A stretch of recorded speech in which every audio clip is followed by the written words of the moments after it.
You're listening to Just Believe, sponsored by Just Believe Recovery Centers, with your host, Brenda Swift, as she discusses all aspects of addiction, recovery, and sober living. And now, your host of Just Believe, Brenda Swift.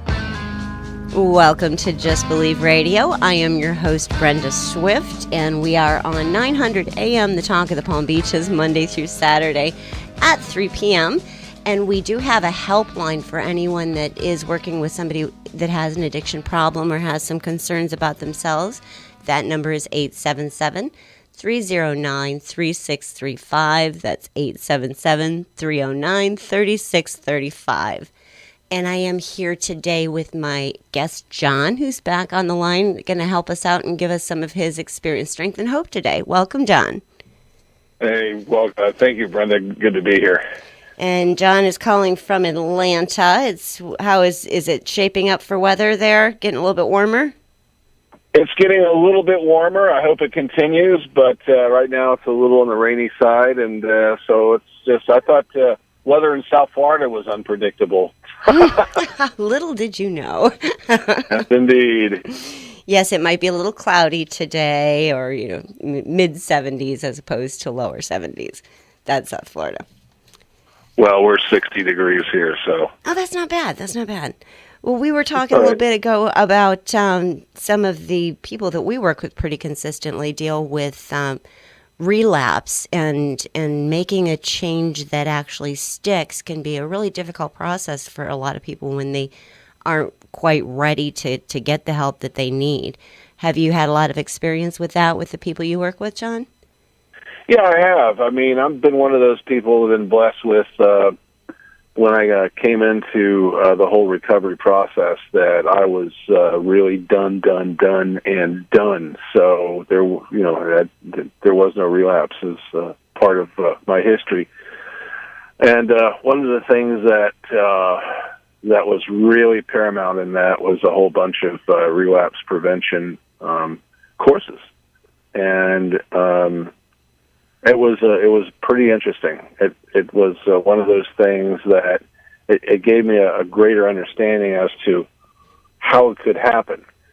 I mean, you get into this process and it's like, okay, this stuff almost killed me, and thank God this all worked out, and I got this recovery thing going on. And so no one goes into this thing thinking of it going to relapse. Well, some people do, but most people don't. And unfortunately, it's one of those things that if you underestimate addiction, it will come and kick you in the butt. Oh, absolutely. And for those that aren't familiar, we are talking about substance use, alcoholism, and addiction. And relapse is basically when somebody has committed to really give it all that they have to stop and aren't able to. They pick up the drink or the drug again, and it takes over all over again. I know the family gets incredibly frustrated with that kind of situation because they see the progress and they see the changes and they see the person that they love coming back, and then all of a sudden they're back at it and they have no idea why. So we were going to talk a little bit today about what brings that on and how to recognize those patterns and what to expect, actually, because I think one of the bigger things that I've learned with the people I've worked with and for myself is that I couldn't stop until I actually separated myself from my environment and got help and went to treatment, and then had that aftercare that included a 12-step program. And for anyone that is needing help or wants some input on somebody that they know that might need to start this process, that number is 877-309-3635. That is a helpline for information about recovery.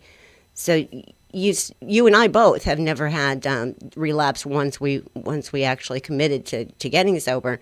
But the thing that I do remember hearing somebody share once was that for every morning they woke up and said, never again. I'll never, ever touch another drop or drug again. And then by the end of the day was doing the same thing again. That's essentially the same kind of thing. That same insanity. Is that what you've experienced, John? Yeah, and that's exactly it. It's just a version of insanity. And the worst part about it is that it leaves the person feeling like like there's no hope. It's like, they put every bit of willpower towards the decision not to do something that was so destructive, only to do it again and again and again. And this is the weird part about it, is that after doing that a couple of 2-3 times, that becomes normal.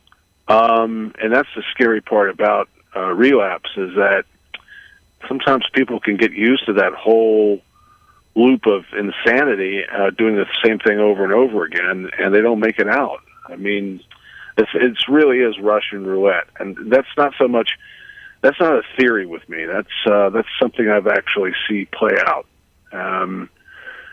Again, underestimating addiction, never a good thing. I remember this old timer, and he told his whole story about how alcoholism had really just destroyed his life, and the recovery from it, and his life is really good, and he started a couple of businesses, and it grew and it grew and it grew, and just a real success story. And so at the end of him talking, there was a group of us sitting there and stuff, and he goes, "So how many of you guys are never going to drink again?" And everybody kind of raised their hand and stuff. And he goes, "You are the ones that are most likely to drink again." And we're all looking at him confused. He goes, "Never, ever, ever be too sure. Don't be so sure of yourself when it comes to addiction." It says just keep that awareness going that this could rear its ugly head at any minute. And he was right. I mean, it's one of those things that first, when you do something new and you do something that you've never done before, it seems very hard, very awkward, very weird. But as you get used to not drinking, not drugging, not doing whatever the addiction is, it becomes more second nature, and you become more at ease with life around you. And that's the way it's been for me. I mean, it's one of those deals that I'm never too sure about. Will I ever drink again? Well, not today. Will I ever drug again? No, not today. And that's what I've got. I just don't underestimate it. I just know what it's done to people. Close in sometimes, and you watch their struggle, and you watch them, crash and burn, and just in total disbelief. Yes, and I recognize a few of the things you're saying with the problems that I've seen with individuals when I was working in the treatment centers. And everybody wants to get everything back that they lost in addiction, so the families watch them get on a meeting schedule, come out of treatment, doing everything right, and then they start to trust them again. And that's usually about the time that the person that's dealing with the addiction starts to get a little bit cocky, the "I got this" kind of state of mind, as if a lifetime or at least the better part of several years of living in addiction can be changed in that short a period of time. The reality is that, one, it's not for most people, it's not a wake up one day and say, "Oh, well, I don't think I'm going to use today," without making some drastic changes to what their environment is and all of the triggers that keep them in that pattern. The likelihood of actually ending up picking up again by the end of the day is really very high, or at least it was for me and every other person that I've worked with in recovery. You are listening to Just Believe Radio. This is Brenda, your host. I'm on the line with my guest, John, in Atlanta. And we do have a helpline for anyone that is wanting input on what stage they might need to look into right now for addiction help. And that is 877-309-3635. And one of the things that I do know as far as addiction goes, and I've seen it, I was just mentioning about the "I got this" state of mind, and thinking that because you want it so badly and you've done it for a couple months, 3 months, or even up to 8 or 9 months, that you have the ability to keep doing it based on yesterday's recovery and yesterday's action. And as you were saying, it's so, so important to focus on what that person is doing today and on a daily basis to maintain the state of mind that keeps them clean and sober. Is that what I was hearing from you, John? Yeah, that's essentially it. Anything I've ever done in life that's been worthwhile, I've learned from somebody else that just made it look really easy. The thing that I clearly understand about addiction is that there is a lot of little nuances that go along with this thing, and that I have been leading my life in addiction one way for a very long period of time. And I would be an idiot if I thought for just a moment that this was all going to get fixed in a very short period of time, because it just doesn't. Nothing works that way. Nothing does. So why would this? And I guess the thing that just sticks out in my mind is that you're dealing with your life. You're dealing with your happiness and the whole family dynamic aspect of it, just on and on and on. So it's a gradual learning process of being able to get away from whatever the addiction is, and then understanding that it tends to show up in other ways in your life. I mean, it certainly did with me. My behaviors, how I interacted with people, how I didn't interact with people, just on and on. So this was just a gradual learning process that I was willing to participate in and not get cocky. And maybe that's one of the reasons why I never relapsed. I don't know. I guess the thing was that I didn't want to go back to that old life. I didn't really necessarily want what I lost, because what I lost was just a lot of just surviving one day to the next. I wanted something much, much more than that. And so having that freedom from addiction gave me the opportunity to discover what it is I did want to do. So I was so busy trying to, figure life out and what do I want to be when I grow up. Right. now that I'm not numb from it, that I just didn't want to go back to the old ways. There wasn't anything that was really appealing to it anymore. It lost its luster. Yes.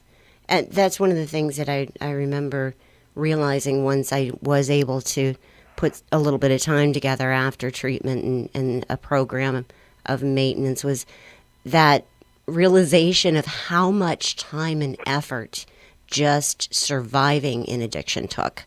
And exactly, waking up in the morning and assessing the damage from whatever was done the night before, and getting to the point, you've talked about it before, where it doesn't happen like overnight. You don't wake up one day and you're a full-blown addict. It happens slowly, and it's insidious, and the different things that it starts to take away from you, and you don't really see it happening. And for those that are dealing with it right now, you pretty much know, if you're asking if you have a problem in your head, that you probably do.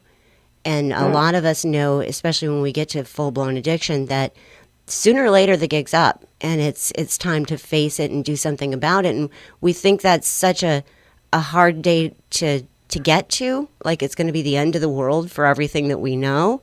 But it's actually the start of something that's just phenomenal that we've been able to, you and I have both been in long-term recovery for quite some time, and been able to see people go through and really get what life's about, and have the time to be able to focus on a life as opposed to surviving addiction.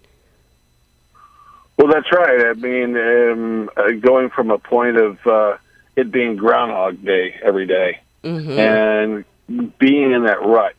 And there's a real difference between being in a rut, which, if you're in the middle of addiction, you know all about the ruts, and then being into a routine where there's all these possibilities and there's all this good positive stuff that can happen around you that I had forgotten about because I had been lulled into this state of addiction.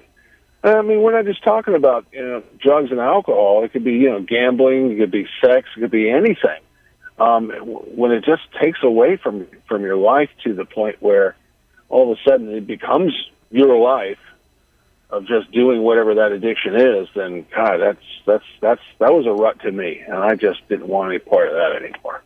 Definitely. And we are going to take a quick break and be back after the break to talk a little bit more about addiction and relapse, and specifically how to help the families to be able to recognize what's going on with somebody that they love. We'll be right back. At Just Believe Recovery Center, their highly trained staff has a combined 50 years in recovery and is certified to help with each client's individual needs. The program at Just Believe Recovery Center brings those suffering from addiction and their families the understanding needed to begin healing from the devastation and begin the path to a new and fulfilling life in recovery. The staff understands what addiction has done to your family and that no one chooses to become sick. At Just Believe Recovery Center, with a therapeutic process and a caring staff that understands addiction, their clients can choose to become well. Go to justbelieveradio.com for more details and call their 24-hour hotline today, 877-309-3635. That's 877-309-3635 for caring guidance and an end to the pain of addiction now. Just believe there is another chance and call 877-309-3635 today. Welcome back to Just Believe, sponsored by Just Believe Recovery Centers, with your host, Brenda Swift, as she discusses all aspects of addiction, recovery, and sober living. Now, back to your host, Brenda Swift.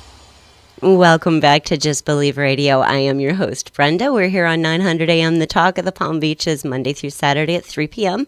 And the helpline, which is very important for anyone that is struggling with the topics we're talking about, is 877-309-3635.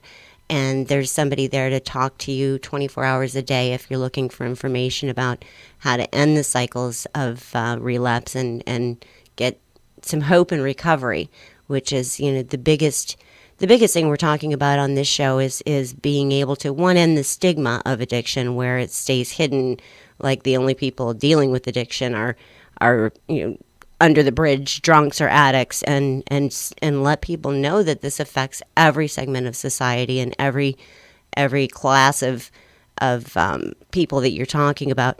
We are here with our guest John, and welcome back, John. Thank you, Brenda. Good to be here. And one of the things we're talking about primarily today is relapse, and how it really is such a baffling thing for people to go through, as well as the family to watch.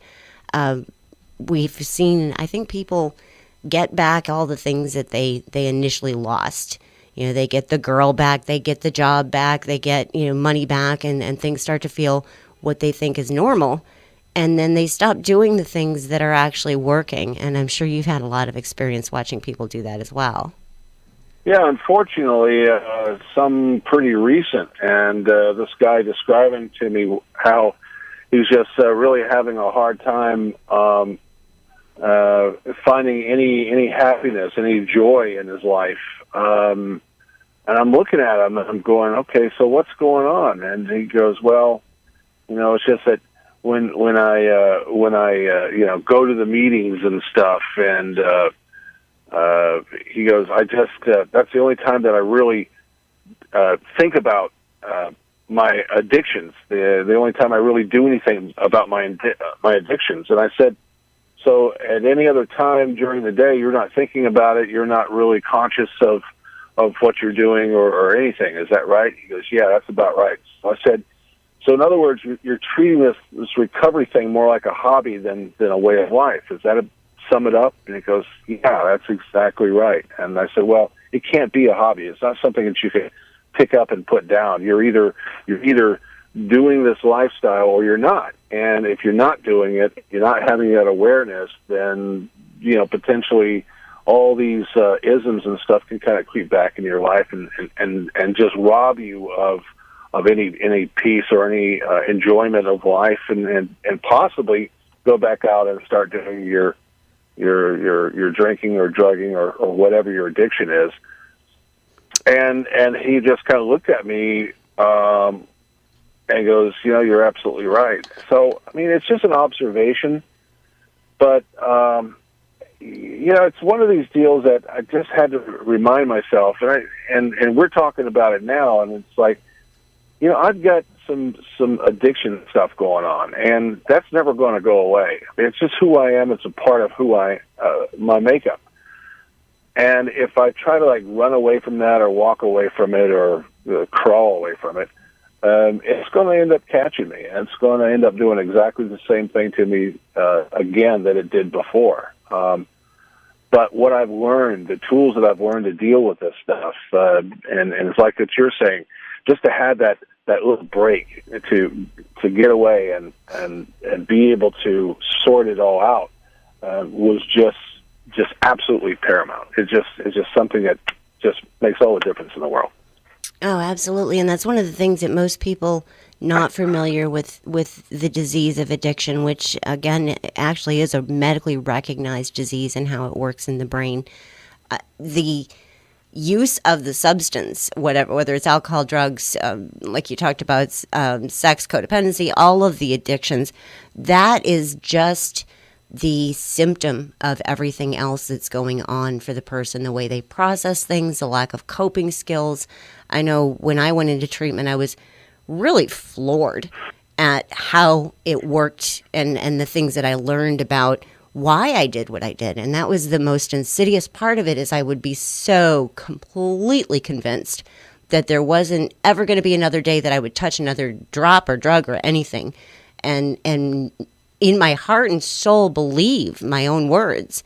And before I knew it, they're walking in this little zombie state, going and doing it anyway and not understanding how I got there.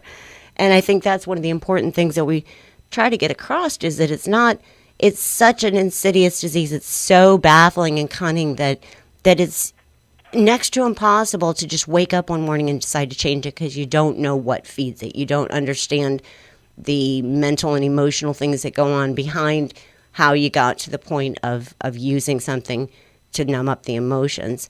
And for anyone that does want to talk to somebody about that, the helpline number is 877-309-3635. And you are listening to Just Believe Radio. I'm here with my guest, John. And you said you dealt with somebody recently that had relapsed? Well, yeah. Unfortunately, it's just a part of recovery. Is the flip side of that, the yin and yang of it, is that not everybody makes it. And I think it's worth saying that it's just imperative that, for example, if there's somebody out there who has been in recovery and has relapsed, is that number one, calling that number is pretty critical if you're ready. Is what I tell people is, look, get back, get yourself up, dust yourself off, get back in the saddle and ride again. Because I think one of the most powerful things I ever heard someone say one time is never quit quitting. And I like that. It was one of those deals that it's either going to go one or two ways. If addiction is ruining and controlling and absorbing your life, then you can always go back to that, or you can just keep trying until you finally get it. I mean, there's a lot of people that don't get it the first time around. It happens. But it's a matter of not giving up. It's a matter of just not underestimating whatever your addiction is, and realizing that there is hope, that you're certainly not the one that created this addiction, and a lot of people recovered from it. It's just a matter of getting that information, getting the tools, and continually using them. Not use them when it's convenient, but just to kind of realize that when you make these tools second nature, that you have just an absolutely fantastic life. I mean, you're a testament to that. I am as well. A bunch of my friends are. We go through life, we have a good time, we enjoy ourselves, but we're not ruled by the addictions that almost destroyed us. and the life that we actually get as a result of learning what took us to the addiction in the first place is just truly second to none. I know you've experienced it, and I have as well, as with all the people that we've worked with over the years. We are actually about out of time. This has been a great show. John, thank you for calling in and joining us again and sharing your experience, strength, and hope. You're always welcome. And you are listening to Just Believe Radio, and if